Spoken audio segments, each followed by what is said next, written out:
ദൈവം നിങ്ങളുടെ വേദനയേക്കാൾ വലുതാണ്. സങ്കീർത്തനങ്ങൾ 56 അധ്യായം 8 വാക്യത്തിലെ ഉറപ്പിൽ വിശ്രമിക്കുക.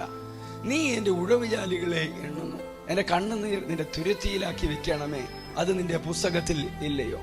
ദൈവം ദൂരത്തുള്ള ഒരു ദൈവമല്ല, മറിച്ച് നമ്മുടെ വേദനയുടെ കാലഘട്ടത്തിൽ നമ്മോട് അടുത്തിരിക്കാൻ ആഗ്രഹിക്കുന്ന ഒരു പിതാവാണ്.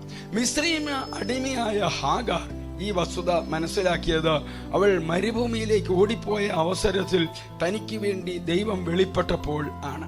ബൈബിളിൽ ദൈവത്തിന് പേരിട്ട ഏക സ്ത്രീ അവളായിരുന്നു. അവൾ ദൈവത്തെ എന്താണ് വിളിച്ചത്? എൽ റോയി, എന്നെ കാണുന്ന ദൈവം, എല്ലാം കാണുന്ന ഈ ദൈവം, പ്രപഞ്ചത്തെ രൂപപ്പെടുത്തിയ ഈ ദൈവം.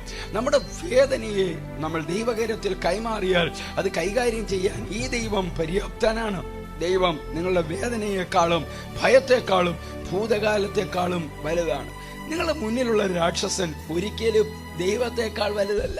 ക്രിസ്തുയേശുവിലൂടെ നിത്യതയ്ക്ക് ഉതകുന്ന ഒരു നല്ല ദിവസം ആശംസിക്കുന്നു.